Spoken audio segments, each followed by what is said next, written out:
esteemed brothers. Yes, sir. Ramadan Mubarak. Yes, sir. Today we're going to be dealing with, briefly touching on comparative studies. And I got the task, been blessed with the task to be the instructor in that class. In this class. And what the class is basically deals with is, when we say comparative studies, we're talking about both scriptures. We're talking about the Quran, and we're talking about the Bible. And we're talking about the connection, how both scriptures complement each other. I think what most people don't understand is when they actually deal with the scripture, especially dealing with the Bible, is that the level of understanding that they are already on is the level of understanding pretty much of a child when it comes to receiving information from the Bible, the metaphors. Let's take a metaphor for an example. If we use a metaphor, the physical part of the metaphor is actually for the growth and development of children, because they're only using their five senses or their physical faculties to understand. So it's got to be something physical or concrete that they can identify with. Right. So that's the first half of the metaphor.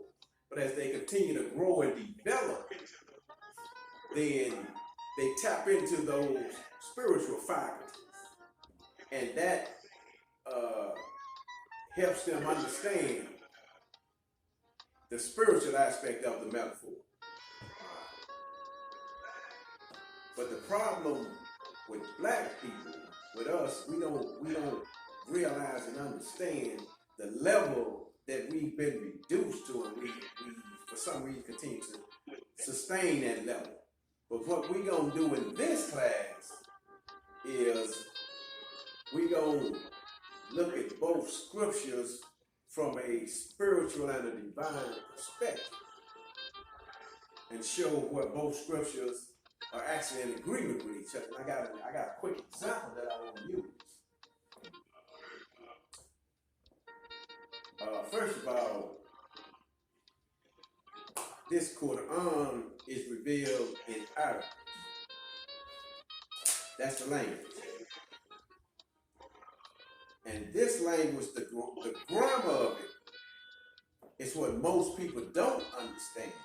Most people can read it, most people can recite it, but when it comes to the grammatical structure of it, that's where most people fall short. And I'll give you an example, just dealing with me.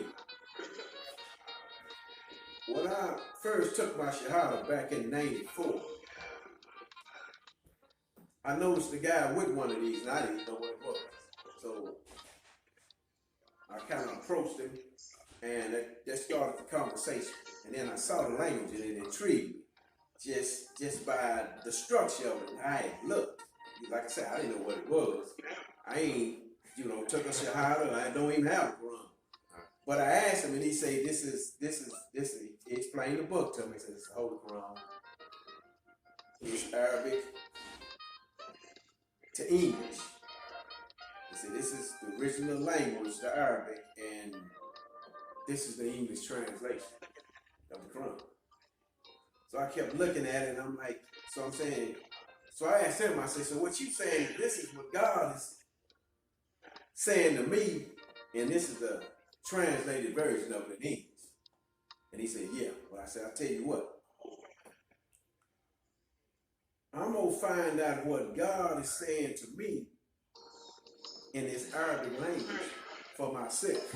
And that started my journey right there. That started my journey to understanding, to getting the understanding. So what I did was send for a grammar book and send for a dictionary, Arabic to English dictionary. And that started my journey right there. So I was on that journey for the next 20 plus years to where I am today, as far as my growth and development. And one thing I can say, it's like the Quran say, so that you may obtain wisdom.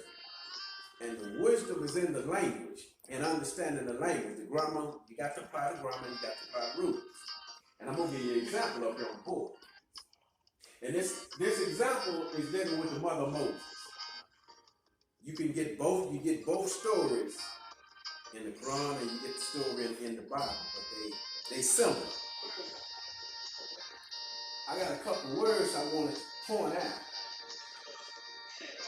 dealing with the ayat, because anybody just read this ayat right here, 7 through 10, specifically,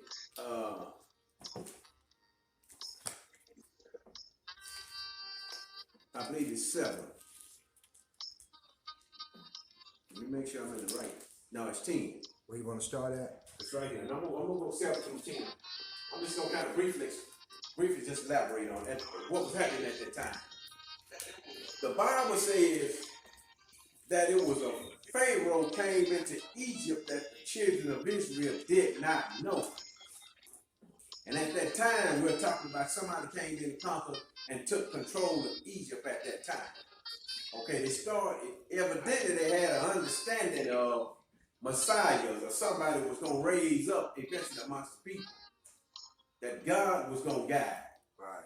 So the laws that they put in effect was kill the male children 2 and under and save the females, the female children. And what they end up doing, according to the Bible, is weakening that group of people through division, through divide and conquer, splitting them up. Right. And you know, once you split something up, you weaken it. Right. Once you unify it, then you become strong. Like a fist. So you got these two things working. You can weaken them, then the oppression set in. The oppression set in. But the clearest understanding that we get dealing with this story is right here in the Quran and in the Arabic language. So for the average individual who don't understand the language, and he read this in English, 28 and 10, verse 10, you will see you have the word heart in this verse right here twice. So if this all you can deal with is just the English and get your understanding from the English, where you don't understand, you know, what heart, what either one of us is in reference to, because you would think they're both the same. Right. Okay, but here's the clarity of the ayah. This is the clarity of it right here. This is the word right here. You might have to watch this thing here. This is one of the hearts right here, calm. That's the Arabic word. And most translators are in agreement with the translation, with translating the word as heart. That's why I got heart here. But these are not, if you can see, these are not the same words. You don't even have to know Arabic. You can look at the board and take a picture and see that these are not the same words right here. If you just go over here, you'll see they're not the same words. So they don't mean the same thing in this ayat. But if you don't understand that, then all you got to go on is what you read. But here's the clarity right here. I'm just going to deal with this ayat right here, 2018. It says, let me go back to 7 to get the clearness in what I'm trying to say. And we revealed to Moses' mother, saying, give him suck. Revealed through inspiration from within. Yeah. It ain't nothing came down, floated to her, or nothing like that. Got in contact with it from within. From a divine perspective. Both books are in agreement with that. Yeah. It say, here's the inspiration. It say, give him suck. Then when thou fearest for him, fear for him. Now keep in mind what's going on in the land. With children 2 and under, the male children, that they're killing them. Right. So he say, when you fear for him, cast him into the river and fear not, no grief. You don't worry about it. You know, don't be scared and don't grieve about the situation. This is a divine plan through inspiration that comes down to the mother of Moses. Because a lot of people will say, you know, only prophets and messengers can get this type of inspiration. But the scripture is clear when it comes to people like me and you. Let me finish. He says, surely we shall bring him back to you. That's the plan. And make him one of the messengers. You don't like that, brother? So it got to that point. Let him roll on his own. And just have faith in the plan.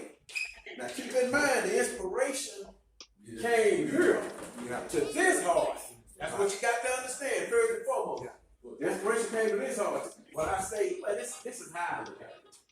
You know, they both say heart. I say intellectual heart. Right. Because that's what it was dealing with, our logic and reason. Yeah. How to process information logically and reason. Yeah.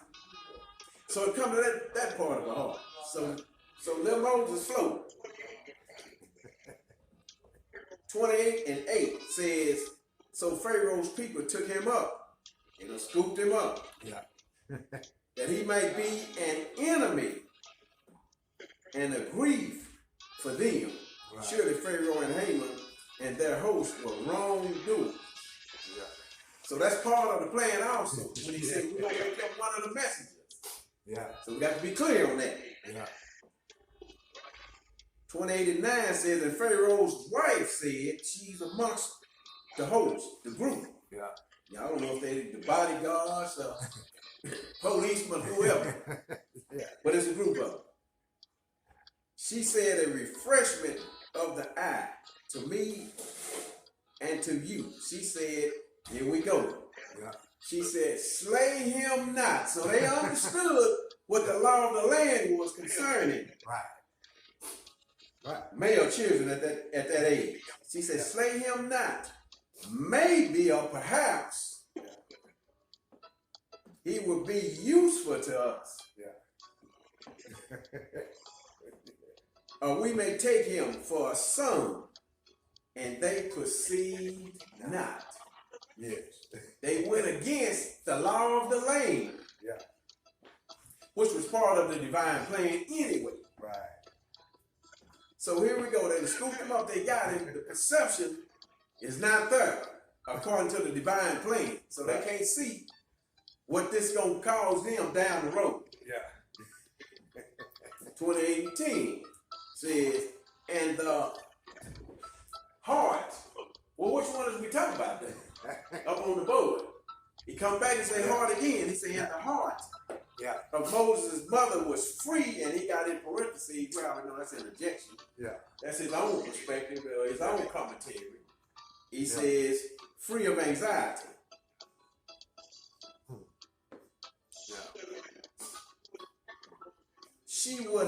She would almost have disclosed it. Disclosed what? Reveal what? Yeah. The divine plan. Right. Now we're going to tie both of these words hard in and see why, see what had to happen. Yeah. Because after that, it says, had we not strengthened her dealing with one of these hearts right here. Yeah. So that she might be of the believers or remain one of the believers. Yeah. Now let's tie this in. We got two hearts right here. One is the intellectual heart that received the inspiration of what to do. And this is the plan we're going to bring him back to. Right. And eventually he did come back to it. But we just going to deal with this specific right here. He said the heart of Moses' mother was free from anxiety. Yeah. We're talking about this one right here, emotionally. Yeah. That's why we know our mothers always about their children, especially when in any kind of harm or danger. Yeah. And that's what the situation was. Right. Picked him up. She understood the law of the land. Yeah.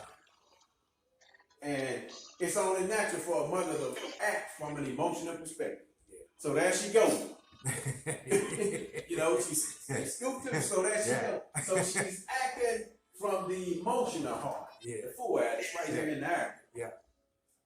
It says she almost revealed or disclosed the case. Yeah. But what it's saying is the plan. Right. The divine plan that she got, that she received right here. Yeah.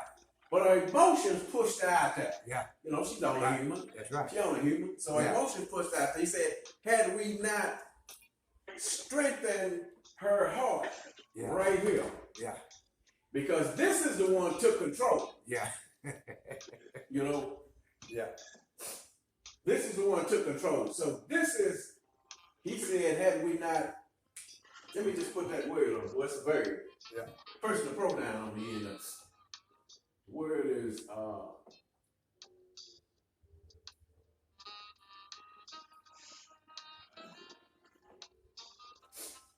just gonna put the personal pronoun. And let me just write it out.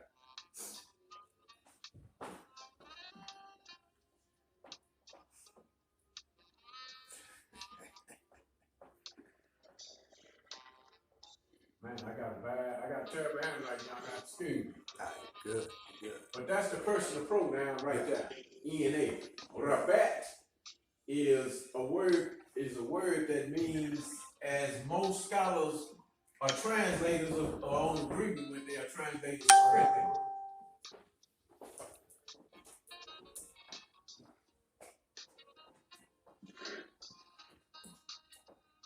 Strengthen. They say strengthen this because this fell prey or fell weak to this. Yeah.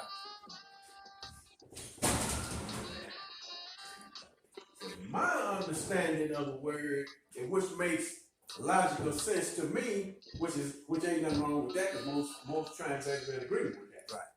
But what I kind of use is the word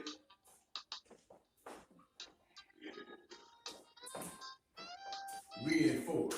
Yeah. And the reason why I use the word reinforce, because she got the understanding right here at first. Yes. And then it's the emotions that was pushed her to the point where she almost gave up the plan. Right. So it had to be reinforced again, done again. Yeah. She had it's like Yeah. in a shot or something, you know, back up into the intellectual heart. So once it was reinforced upon her carve again, that hard, then she caught herself. You know what I'm saying? Because she was back looking at it from this perspective again. Yeah. So she caught herself, and then the story goes on and saying the daughter, Moses wouldn't suck when they tried to breastfeed him, and the daughter said, "We know somebody who will take care of him, do him mean well, and bring him up." Yeah. And she ended up coming back to him, Right. and at the end it says, so that she'll know that the promise. I don't want to misquote that.